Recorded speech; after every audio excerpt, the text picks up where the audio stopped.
Kita lanjut bahas BTTH Dunia Para Dewa episode 20. Oke lah, nggak usah banyak mang-ming-mang. Kita langsung masuk aja ke pembahasan.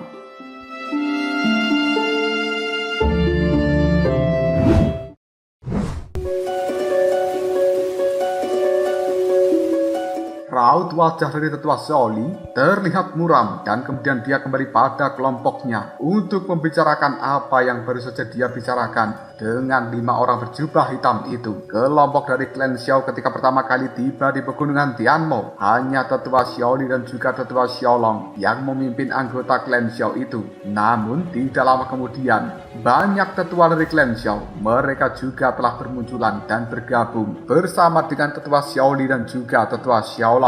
Kali ini, tetua Xiaoli menceritakan tentang masalah tersebut pada para tetua dan juga anggota-anggota dari klan Xiao. Tetua ketiga Xiaolong menjadi orang pertama yang menolak dengan keras. Dia kemudian berkata, "Tidak, aku tidak setuju. Mau ditaruh mana wajah dari kita apabila menyerahkan Shouyan kepada mereka. Terlebih lagi jika Shouyan benar-benar mendapatkan harta karun di dalam tempat itu dengan bakat yang dimiliki oleh Shouyan, maka kekuatannya pasti akan meningkat pesat. Dan jika kita menyerahkan Shouyan kepada 5 orang berjubah hitam, pasti hal ini akan membuat klan Xiao kita mendapatkan sebuah kerugian yang besar. Shouyan merupakan harapan bangkitnya dari klan Xiao kita di dalam benua Dodi. Aku benar-benar tidak setuju menyerahkan Shouyan kepada siapapun." Ucapan dari tetua Xiaolong disetujui oleh banyak tetua yang lainnya. Benar, kita juga tidak setuju menyerahkan Shouyan kepada mereka. Tiba-tiba saja tetua keempat Xiao Wutian yang juga merupakan guru dari Xiao Yong, dia berkata, "Tapi aku punya pendapat yang berbeda. Aku yakin semua orang sudah melihat apa yang telah terjadi ketika 5 orang berjubah hitam mencoba menghancurkan penghalang energi di sana. Adakah yang bisa merasakan kekuatan mereka?" Tetua Xiaoli, kau merupakan orang terkuat di antara kita di tempat ini. Bisakah kau merasakan kekuatan orang-orang berjubah hitam itu? Tetua Xiaoli hanya bisa menggelengkan kepalanya dengan pasrah. Hal ini membuat tetua keempat Xiao Wutian kembali mengatakan, "Lihatlah, bahkan tetua Xiaoli saja juga tidak bisa merasakan kekuatan yang dimiliki 5 orang berjubah hitam itu. Aku rasa mereka berlima telah mencapai kekuatan yang setara bintang 4 Dodi, dan aku merasa salah satu dari mereka bahkan jauh lebih kuat dari 4 yang lainnya. Semuanya, tolong pikirkan baik-baik. Jika kita tidak menyerahkan Shouyan, mampukah kita melindunginya dan menghadapi 5 pria berjubah hitam itu?" Tetua ketiga Xiaolong kemudian berteriak, "Xiao Wutian, kau jangan sembrono. Semua orang tadi melihat bahwa orang-orang dari sekte Iblis Yi yang telah menjadi antek-antek dari 5 orang pria berjubah hitam ini. Dan bahkan di sana juga ada muridmu yang seorang pengkhianat itu, yang tidak lain adalah Xiao Yong. Meskipun akan terjadi hal yang terburuk, klan Xiao kita tetap akan melawan. Dan kita tidak bisa menyerahkan siapapun kepada mereka. Kau paham, Xiao Wutian?" Mendengarkan ucapan dari tetua Xiaolong membuat Xiao Wutian hanya tersenyum dan kemudian dia berkata, "Bertarung dengan mereka akan menggunakan apa? Apakah kau pikir seluruh kekuatan dari klan Xiao kita mampu menghadapi 5 orang yang kekuatannya berada di bintang 4 Dodi? Atau bahkan salah satu dari mereka telah mencapai level di atasnya demi mempertahankan 1 orang yang tidak lain adalah anggota yang belum resmi, itu adalah Shouyan. Apakah kita harus membayar harga yang mahal seperti ini? Pikirkan baik-baik, mana yang lebih penting, seluruh klan Xiao atau Shouyan? Lagi pula Shouyan itu kan belum resmi menjadi anggota dari klan Xiao kita. Jadi, dia belum bisa dianggap sebagai anggota dari klan Xiao yang sebenarnya." Para tetua hanya bisa terdiam dan tidak ada satu dari mereka yang menyanggah ucapan dari Xiao Wutian. Sementara di dalam hati, Xiao Wutian ini telah mengatakan, "Shouyan, sepertinya kau tidak akan lolos ke kompetisi klan Xiao kita. Dan kali ini Shouyan, kau pasti akan mati." Rencana rahasia sebelumnya melawan Shouyan yang dilakukan oleh Xiao Yong itu telah disusun oleh tetua keempat Xiao Wutian ini. Meskipun pada akhirnya Xiao Yong akan dikeluarkan dari dalam klan Xiao, Namun dia sudah bisa bergabung dengan sekte Iblis Yi, dan dikarenakan rencana pertamanya gagal membuat Xiao Wutian benar-benar semakin membenci Xiaoyan. Dia bahkan ingin segera melenyapkan bocah ini. Menurut apa yang dikatakan oleh seorang Xiao Wutian, bahkan para tetua yang lainnya pun hanya bisa terdiam, dan tetua ketiga Xiao Long juga tidak bisa membantah kata-kata dari Xiao Wutian. Raut wajah tetua ketiga Xiao Long berubah menjadi sangat jelek. Mungkinkah Xiaoyan memang harus benar-benar dikorbankan dalam hal ini? Rasa-rasanya itu sangat tidak adil. Melihat para tetua itu semuanya terdiam, membuat Xiao Wutian kembali berbicara. Aku rasa kita memang harus menyerahkan Xiaoyan untuk melestarikan kelangsungan hidup dari klan Xiao kita. Dan ini adalah satu-satunya cara. Bagaimanakah menurut kalian semuanya? Mendengarkan ucapan seperti ini membuat pandangan mata dari para tetua yang lain melihat ke arah Xiao Li. Apapun yang dia katakan merupakan keputusan terakhir.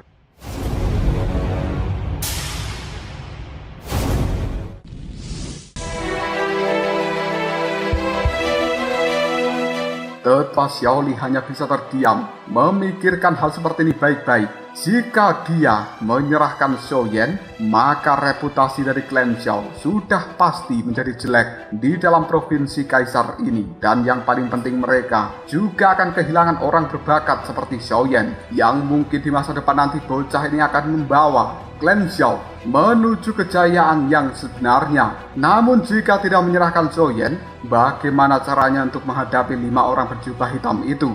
Bahkan kekuatan klan Xiao meskipun digabungkan mungkin tetap tidak akan bisa menang melawan 5 orang berjubah hitam. Ketika pikiran dari tetua Xiao Li sedang buntu, tiba-tiba saja dia teringat sesuatu, lalu sedikit tersenyum sambil mengatakan, kenapa aku tidak kepikiran menggunakan cara itu? Pandangan mata dari tetua Xiao Li langsung melihat ke arah tetua Xiao Long, dan dia kemudian mengajaknya menjauh dari para tetua yang lainnya. Raut wajah dari tetua Xiao Long telah berubah menjadi sangat jelek.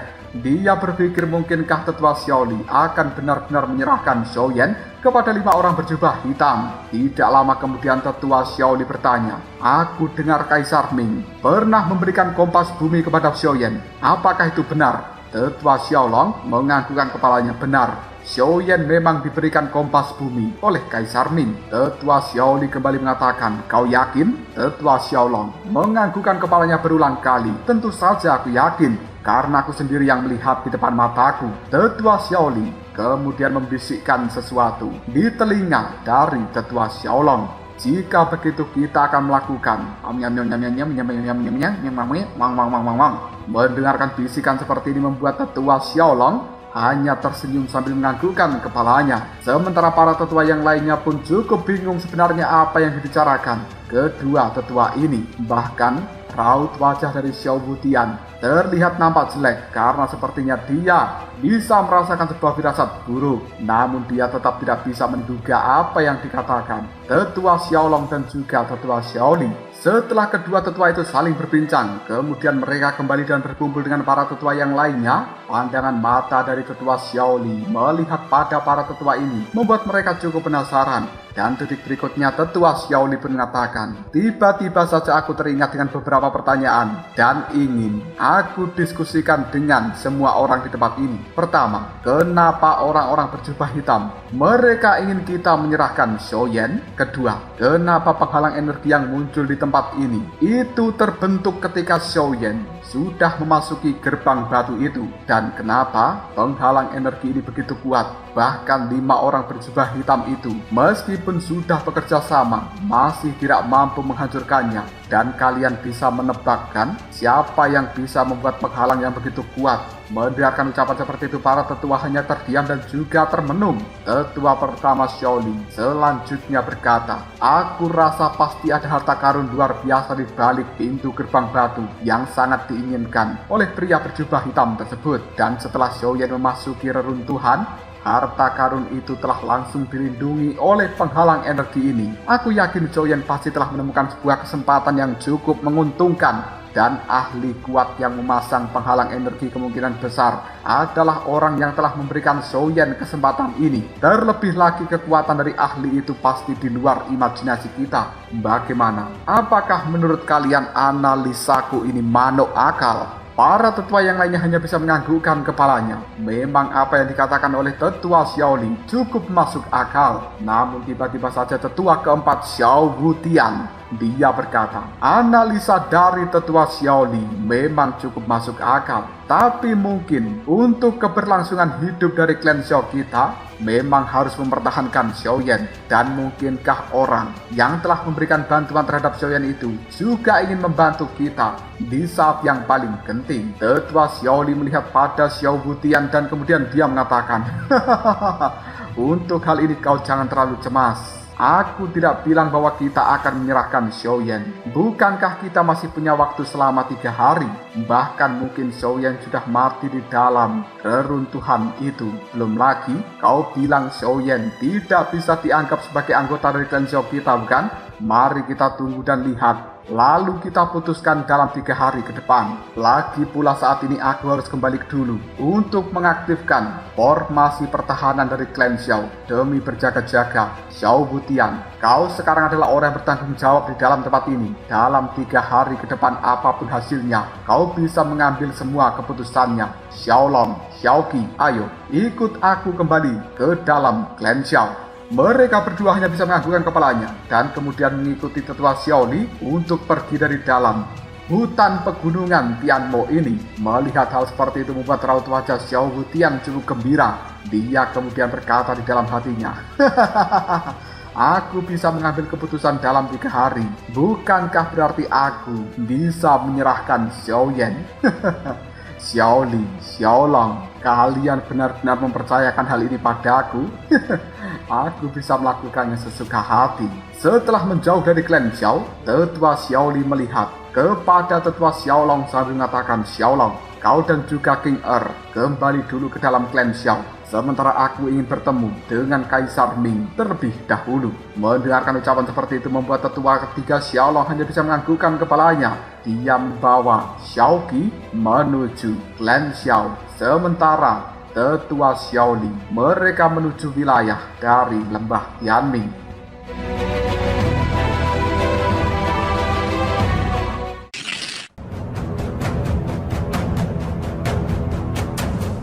Kita berpindah ke tempat dari Xiaoyan berada. Tiba-tiba saja pong pong, fluktuasi energi yang berada di dalam tempat itu bergejolak dengan cara yang tidak biasa. Bahkan langitnya telah langsung berubah menjadi gelap gulita. Sepertinya akan muncul badai petir. Dan kali ini sosok pemuda berjubah hitam telah dikelilingi energi yang berwarna merah. Toki yang berada di dalam tubuhnya terus meningkat secara perlahan. Dia tidak lain adalah Xiaoyan yang telah menyerap energi darah iblis selama beberapa hari ini. Kekuatannya terus membesar. Bahkan api surgawi yang berada di dalam tubuh Xiaoyan juga mengalami perubahan yang luar biasa. Dari dalam tubuh Xiaoyan telah keluar api berwarna-warni yang kemudian berputar-putar di sekeliling tubuhnya. Hal itu kemudian melahirkan seberkas api yang berwarna kuning muda. Ya, benar, itu merupakan api suci kekacauan. Namun di dalam penggabungan ini Xiaoyan masih berasa ada sesuatu yang hilang. Xiaoyan kemudian teringat akan reruntuhan kuno kekacauan dan kemudian dia menggelengkan kepalanya sambil berkata, lupakan saja hal-hal itu untuk sementara. Aku harus meningkatkan kekuatanku dengan cepat. Xiaoyan kembali terfokus menyerap energi darah iblis yang berada di tempat ini. Waktu pun terus berjalan dan setelah beberapa hari yang tidak diketahui, kekuatan Xiaoyan telah pulih kembali ke puncak bintang 1 Dodi. Dan bahkan kesengsaraan Kaisar tidak lama lagi pasti akan muncul. Dan benar saja, awan hitam yang telah muncul di langit ini telah berputar-putar dengan cara yang tidak jelas. Karena itu sebenarnya adalah kemunculan dari kesengsaraan Kaisar. Dan ini merupakan kedua kalinya Xiaoyan bertemu dengan kesengsaraan Kaisar. Namun ada hal yang aneh. Kesengsaraan Kaisar itu bahkan tidak mengeluarkan iblis-iblis petir. Xiaoyan kemudian mengangkat telapak tangannya. Nyala api yang berwarna kuning ini telah muncul yang kemudian berubah menjadi naga api kecil yang menari-nari di tangan dari Xiaoyan. Selanjutnya Zhou Yan mengerutkan keningnya dan mengibaskan lengan baju. Api suci kekacauan yang telah berubah menjadi naga api kecil itu pun segera melesat dan juga berkobar di langit. Untuk sesaat, energi darah iblis sekitarnya langsung menjauh dan mengeluarkan suara mendesis. Zhou Yan segera tersenyum dan kemudian dia mengatakan, ini sangat cocok untuk menguji api teratai penghancur yang dipadatkan menggunakan api suci kekacauan. Zhou Yan mulai menyuntikkan dogi ke dalam api suci kekacauan. Dan kemudian hal itu membuat api suci kekacauan langsung mengembang dan dalam sekejap saja berubah menjadi api teratai kuning raksasa. Zhou Yan kemudian berkata, pergilah. Tanpa ragu lagi, api teratai kuning raksasa itu melesat ke arah langit bersamaan dengan kekuatan naga kuning yang ada di dalamnya. Pada akhirnya, api teratai kuning raksasa ini melesat ke arah awan hitam di langit dan kemudian pung, meledak di dalam sana. Seketika awan hitam itu langsung berubah menjadi nyala api kuning yang besar dan kemudian beberapa awan petir yang sudah hancur berubah menjadi pancaran energi yang mengalir dan masuk ke dalam tubuh Zhou Yan. Hal itu telah menguatkan kekuatan di dalam tubuh Zhou Yan. Akhirnya, pung! Sekali lagi Zhou Yan mencapai terobosan ke bintang 2 Dodi. Namun kali ini terobosannya hanya mencapai tahap awal bintang 2 Dodi saja, bukan di tahap menengah bintang 2 Dodi seperti sebelumnya. Jelas pencapaian seperti ini membuat Zhou Yan terlihat cukup tidak puas. Menyaksikan ketidakpuasan di raut wajah dari seorang Zhou Yan membuat Zhan Lao kemudian mengatakan, bocah sialan, kau jangan kecewa seperti itu. Kau perlu tahu, menyerap terlalu banyak energi darah iblis belum tentu merupakan hal yang baik. Namun sebenarnya tujuan kedatangan kita ke dalam tempat ini sudah tercapai. Misi kita sudah selesai. Tapi aku selalu merasa bahwa pengalamanmu kali ini tidak sederhana.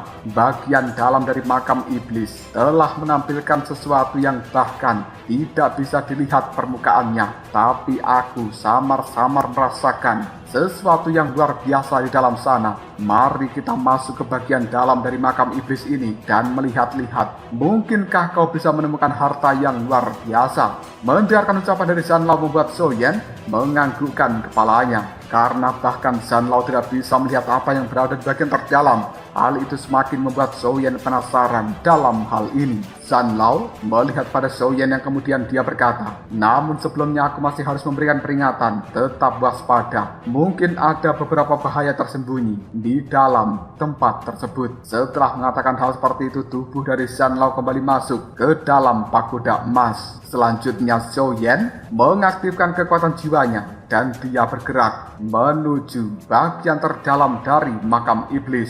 Sosok dari Zhou Yan benar-benar bergerak sangat cepat menuju bagian terdalam itu dan dia tidak perlu khawatir lagi karena kekuatannya telah mencapai bintang 2 Dodi. Bahkan berbagai teknik dari masa lalu Zhou Yan juga masih dibawa seperti kemarahan surgawi musim semi kuning, telapak tangan musim semi kuning dan juga jari musim semi kuning. Bahkan hal ini sudah dimodifikasi oleh Zhan Lao membuat kekuatan di dalamnya sangat menakutkan.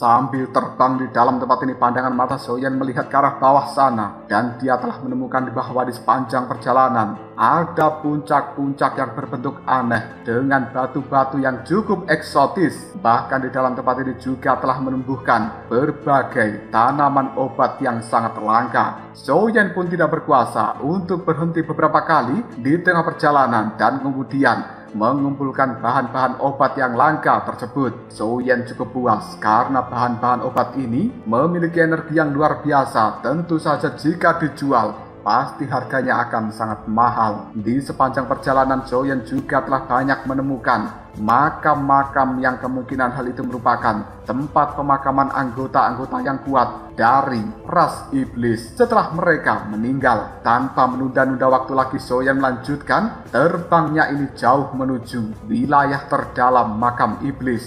Soyen juga terus memperhatikan bahwa semakin jauh dia masuk ke dalam, semakin sedikit makam di tempat ini. Bahkan tanaman-tanaman obat yang ada di sekitarnya juga menjadi sedikit. Udaranya pun semakin pengap. Hal itu membuat Soyen waspada dan dia mengerutkan keningnya. Namun, setelah masuk lebih jauh, Soyen bisa menemukan adanya sebuah bangunan besar yang muncul di depan sana. Bangunan ini benar-benar megah. Setiap tiangnya terbuat dari kristal yang luar biasa, dan bahkan hal itu telah ada aliran seperti cairan yang cukup aneh namun memiliki cahaya yang redup. Istana ini tampak seperti istana kristal yang melayang di udara. Namun detik berikutnya Soyen mengerutkan keningnya ketika dia melihat di bagian bawah dari istana kristal itu terdapat sebuah tanda yang sangat besar. Bentuk dari tanda ini sangatlah aneh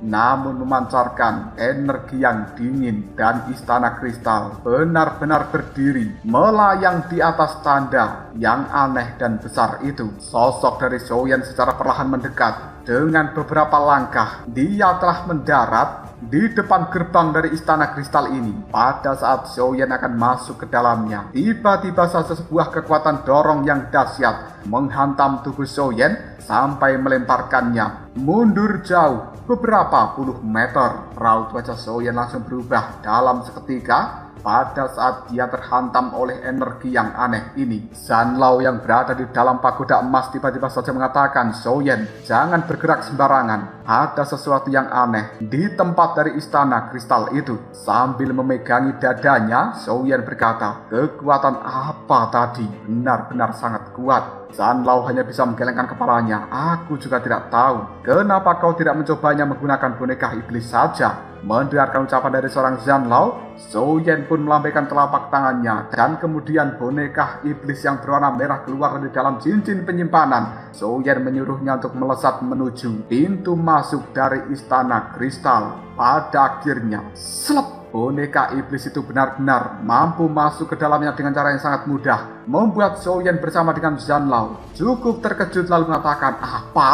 Boneka iblis beneran bisa masuk tanpa adanya daya tolak sama sekali?" Namun tidak lama kemudian terdengarlah suara pung, dar, ledakan yang sangat keras. Zanlao dan juga Soyen hanya bisa menyipitkan matanya sambil berkata, "Sungguh ada sesuatu yang aneh." Detik berikutnya tubuh dari boneka iblis dilemparkan dari dalam istana kristal dengan bentuk yang sudah tidak beraturan karena boneka iblis kali ini telah rusak dan hancur. Soyen ketika menyaksikan adegan seperti ini, jantungnya berdegup kencang dan kemudian dia berkata, kekuatan macam apa yang berada di dalam sana yang telah mampu menghancurkan boneka iblis?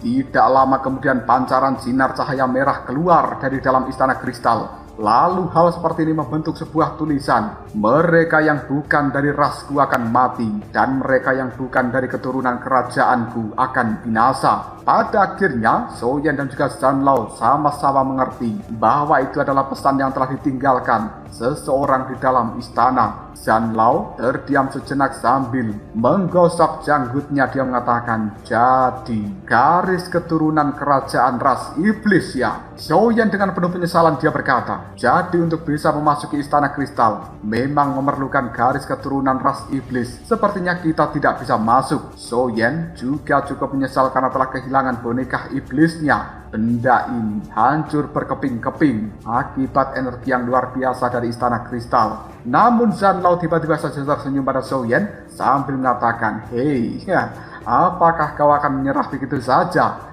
Aku merasakan ada sesuatu yang sangat penting untuk dirimu di dalam sana." Soyen kebingungan dan kemudian dia bertanya, "Apa itu?"